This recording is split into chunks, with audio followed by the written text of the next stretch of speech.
Ako po ay nagpapasalamat sa Panginoon sa pagkakataong ito na tayo po ay magkasama-sama sa pananalangin. Si Ate Chucy Aguilar po ito at partner ko sa technical side, ang ating pong mga butihing technician. Dito po lamang sa ating 104.3 Care FM. Dito po sa The Way FM mga kaibigan at 104.3 sa pihitan ng inyong mga radyo sa YouTube at ganoon din po sa Instagram.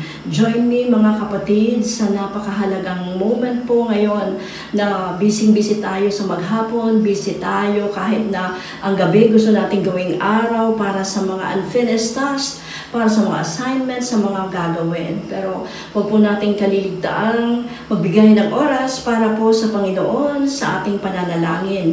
Sabi niya po, pag tayo'y naghanap, tayo po ay makakasumpong. Seek and you shall find. Sabi po sa Matthew 7:7, pag tayo'y kumatok, tayo'y pabubuksan. Kaya po, magtaasan nawa po ang level ng ating expectancy. Magtaas po ang level ng ating pananampalataya sa Panginoon dahil po naririnig natin ang kanyang mga salita na nagsasabi, the Lord will answer us in our prayers. Sabi niya po sa kanyang mga salita, verily, verily, verily, verily, surely, surely I say unto you. No, sigurado po kasi ulit-ulit pang sinabi, whatever you shall ask the Father in my name, ano man daw po hingin natin sa Ama, sa pangalan ni Jesus, He will give it to you. Si Jesus po, Jesus is speaking here in John 16:23. Jesus is speaking here sa John 16:23. Verily, verily, or surely, surely, I say unto you, whoever or whatsoever you shall ask the Father in my name, anuman ang hilingin natin sa Ama, sa pamamagitan ni Jesucristo, sabi dito, He will give it to you. Kaya po, we address our prayer to the Father in Jesus' name. Okay? Verily, verily, I say unto you, whatever you shall ask the Father in my name, He will give it to you. John 16:23. And with thanksgiving, let your request be made known to God. So, kasama na po ang ating thanksgiving, ang ating pagpapasalamat, because our God is good. Our God answers prayers, exceeding abundantly above all that we ask or think of. Ephesians 3:20. Higit pa sa iniisip natin. Ang pananampalataya ay dumaratal o dumarating sa ating mga isipan at sa ating puso because of the word na naririnig natin. So I believe it is imperative for us to read the word or to listen to the word before we come to God and submit to Him all our requests, all our petitions. And sabi doon sa Efeso 3:20, that exceedingly abundantly, above all we asked or think, the Lord will give it to us. Napakaganda po na higit pa sa expectation natin ang kayang gawin ni Lord sa atin. Sa surprise sa tayo ng Lord, above all, sabi dito, exceedingly abundantly. So, sabi rin po sa aklat ng James 4:2, you have not because you ask not. Wala ka dahil hindi ka humihingi. So ano ba ang wala sa atin? Ngayon humingi tayo sa ating Ama. Dumako po tayo sa ating prayer, mga kapatid ko. Ano po ba ang mga pinakakailangan natin na wala tayo ngayon pero kailangan natin? You have not because you ask not, sabi sa James 4:2. Therefore, we submit to God all our prayer requests today, all our plea, our petitions to Him today. Samahan niyo po ako, mga kapatid. Father God, we come to you in Jesus' name. Lord, we come to you because of what Jesus Christ has done for us. So we come to you, Lord. We come to you, Father God, because of what the Lord Jesus has done. Panginoon, na siya ang nag-intercede na para sa amin. Siya na ang nagkaroon ng finished work. Finish niya na, tinapos niya na yung tatrabahuhin so that we can be saved and we can have everything that we need according to His promises, according to His riches and glory. Patuloy, O Diyos, na hinihiling ko po sa iyo, Ama, ang aming bayan, ang kapayapaan ng aming bayan.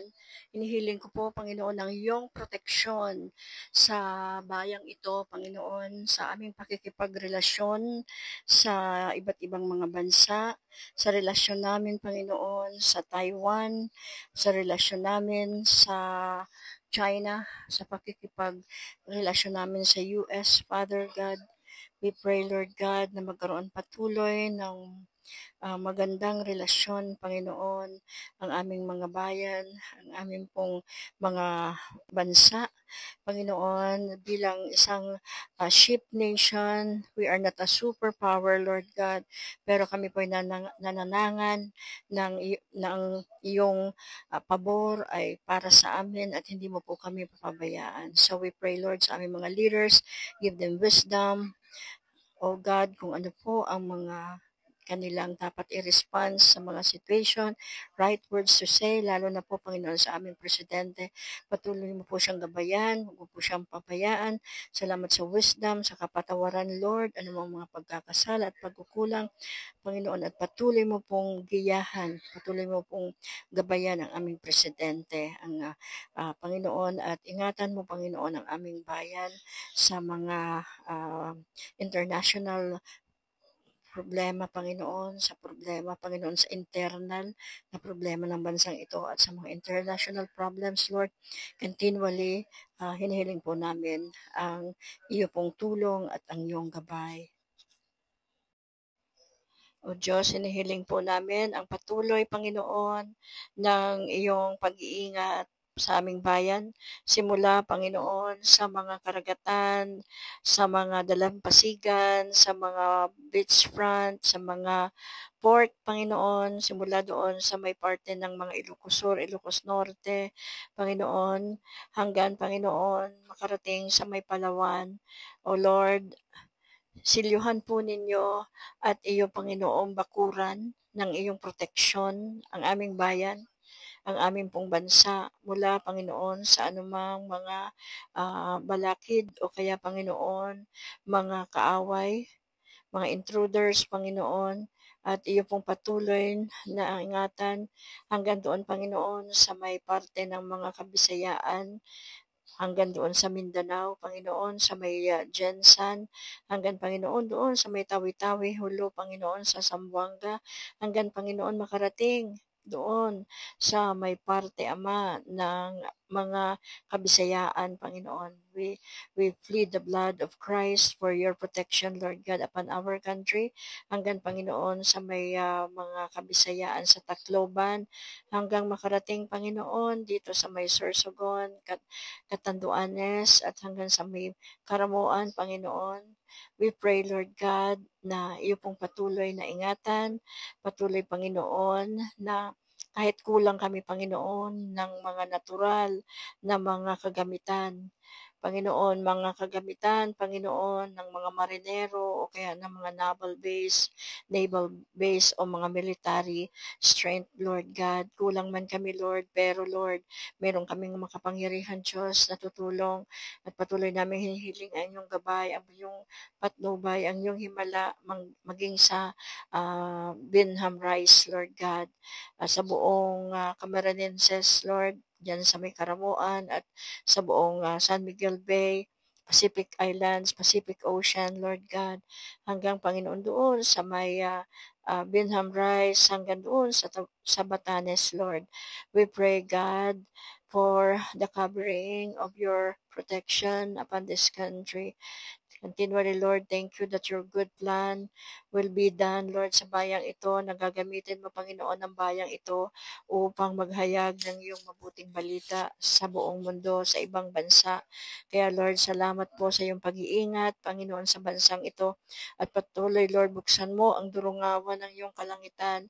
Ang sa iyo, Panginoong storehouse ng biyaya ay iyo pong patuloy na ipadaluyin ang iyong biyaya at pagyamanin ang bansang Pilipinas, Lord God. Salamat, Panginoon, sa iyong pabor at sa mga biyaya mo, Panginoon, sa mga blessings mo sa bayang ito. We give you praise, Lord. We give you glory sapagkat, Panginoon, matapat ka sa iyong mga pangako.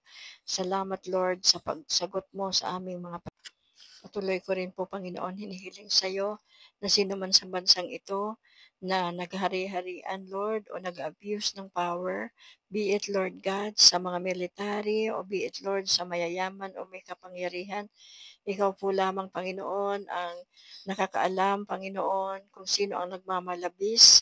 Panginoon, dalangin po namin na ikaw po ang siyang mag-expose sa kanila at patuloy, Panginoon, na ang proud ay ibababa mo. Sabi mo, Lord, sa iyong mga salita, you will humble down, Panginoon, despise the proud. Panginoon, salamat po, Panginoon. Thank you, Lord, sa araw na ito. Nadalangin ko, Panginoon, ang patuloy na paghiling sa iyo para sa aming bayan. Hinihiling po namin, O Diyos, na kumilos ka sa aming bayan. I pray, Lord God, na magkaroon po ng revival sa aming bayan. I pray na kumilos ka, Lord, sa aming bayan. Bisitahin mo, Panginoon, ang mga universities and schools. Napakaraming mga kabataan. Oh Lord, we pray para sa mga high school, maging even, Lord, sa mga senior high, sa mga junior high and elementary pupils. Lord, bisitahin mo po sila ng iyong Espiritu Santo. Let there be a revival, Lord, sa bawat mga campuses. In the name of Jesus, Lord God, we pray. Lord God, send revival, Lord, sa mga campuses, sa mga university. Panginoon, nakausapin mo po ang iyong mga key people, ang iyong mga anak, ang mga revivalist, ang mga evangelist na mga estudyante, na mga teachers, Lord God, na mga campus ministry leaders, Lord God, upang sila'y kumilos, Panginoon, at we should be redeeming the time, for the days are evil. So we pray, Lord, send resources, send help, Lord, send resources, send, Panginoon, mga kailangan, Panginoon, na tulong ng mga anak mo, parang magawa nila yung kanila pong mga gagawin sa mga campuses. God, open ways and doors of opportunities sa bawat mga university, sa bawat mga state colleges, sa bawat mga technical school, sa mga TESDA school. Panginoon, oh Lord, open up, Lord God, the gates, oh God, for this, in these places, for you, Jesus, the King of glory shall come in. Oh, who is the King of glory? The Lord God Almighty. Tunay nga, O Diyos, na walang ibang pangalan, kundi ikaw po lamang ang kailangang itaas. So we pray, Lord God, sa mga schools, Lord, Panginoon, na magkaroon ng opening para sa gospel. In the name of Jesus, hindi lang, Panginoon, sa mga University of the Philippines, hindi lang, Lord, sa mga Ateneo de Naga, kundi, Panginoon, maging sa mga Lasal, Letran, o Panginoon, sa mga San Beda, sa mga Mapua, sa lahat ng mga schools, maging dito, Panginoon, sa amin, Panginoon, sa local, sa Bicol University, sa Aquinas University, Father God, at ganun din, Lord, sa maraming mga polytechnic colleges mula doon sa Catanduanes, sa Masbate, Sorsogon, at sa Camarines Sur, Father God, sa Bicol University, sa Partido State Colleges, Partido State University, sa UNC Ateneo de Naga, Father, sa the Santa Isabel, at the parochial schools, Father God. Let there be revival, Lord God, in this school. Lord, hindi namin kaya sa sarili naming lakas, but you said, Lord, not by might nor by power, but by your Spirit, O God. That it's not by our own capacity, it's not our own galing and ingenuity, but by the Spirit of the living God. Move, O God. Move in the campuses, Lord God. Send revival, Lord God. And Camarines Sur National High School with thousands and thousands of students, God, in Naga College Foundation, Lord God, at sa mga maraming mga TESDA schools, Father God. Send, oh God, your servants there, even the students there na mga nakakakilala sa iyo, Panginoon, na magkaroon sila ng mga katapangan upang mangaral ang iyong mga salita. Use, Father, different campus ministries like, Lord, the IBCF, the Jesus Revolution, the Intercessors of the Philippines, Lord God, the One Hope, or the Samaritans First, whatever ministry, for your glory alone. Lord, in the name of Jesus, we invite, oh God, revival. Send the rain of revival. Send the rain of the Spirit of the living God sa mga paaralan, Panginoon. Oh Lord, oh God, let there be a conviction, oh God, of any sa mga wordlessness, sa mga kasalanan, Panginoon, sa mga kabataan. Let them come to you. Let them have a holy fear in you, Lord God. And let them be prepared, oh God, as a bride of Christ, as you come, Lord, na marami po ang maligtas at marami, Panginoon, ang makasama sa rapture. Lord, we pray. Thank you, Lord. We are hopeful. We believe that you will answer our prayers at mababalitaan namin, Lord God, na ang mga revival na ito, Lord, ay maglalaganap sa mga campuses. Lord, we pray in the name of Jesus. Hallelujah. Hallelujah, hallelujah. Thank you, Jesus. Continually send revival, Panginoon, sa mga different Christian organizations, Lord God. Everyone, oh God, patuloy, Panginoon, na magkaroon ng forgiveness, magkaroon ng healing sa mga relationships. At best of all, Lord God, you said in your word that without holiness, no one can see God. So, Lord, help us to live in holiness. Help us to reject sin. Help us to shun sin, oh God. Help us, Lord, to obey you, Lord, in your words, oh God. Hallelujah. Bless, oh God, the Hope Christian School. Help, oh God, every even the small academic schools, Lord, yung mga homeschooling. Bless them, Lord, yung maliliit na mga schools, mga Christian academy. Bless them, oh Lord God. Prosper them, Lord. Send help, Lord, in the name of Jesus. Hallelujah. Lord, thank you for answering our prayers today. And continually, Lord, we pray for our government. We pray, Lord God, sa kapayapaan sa aming bayan. At patuloy, Panginoon, pinapanalangin ko, Panginoon, ang wisdom, ang aming Pangulo. Lord, kapag kalooban mo po siya ng karunungan, Panginoon, mga tamang action lamang ang kanyang gagawin. Right words to say, oh God, right words to say. Anytime na siya, Panginoon, ay nagre-release ng mga words, pagkalooban mo po siya ng wisdom. And higit sa lahat, forgiveness, Lord, na makakilala rin po siya sa iyo, upang sila, Panginoon, ay magkaroon ng banal na takot sa iyo, Panginoon. At sila rin, Panginoon, ay tumawag po sa iyong banal na pangalan. Sapagkat sabi mo sa iyong mga salita, that whoever calls upon the name of the Lord shall be saved. So we pray, Lord God, for the Philippines. We pray, Lord God, that continually you will work and in our government. You will work, oh God, sa presidente, sa vice-presidente, sa mga senado, Panginoon, sa mga senador, Lord God, sa mga congressman, Lord God, at sa bawat kabinete at mga head ng mga offices. Lord God, expose those things to be exposed. Forgive those things, God, ng mga pagkukulang at mga pagkakasala. Let the righteousness and truth prevail in Jesus' name. And continually, Lord, thank you po for prosperity, for prospering our country. Oh Lord, thank you for blessing our country. Thank you, Lord, that there is unity in our country. And there is healing in the land. Thank you, Lord, for answering our prayers today. This we pray in Jesus' name.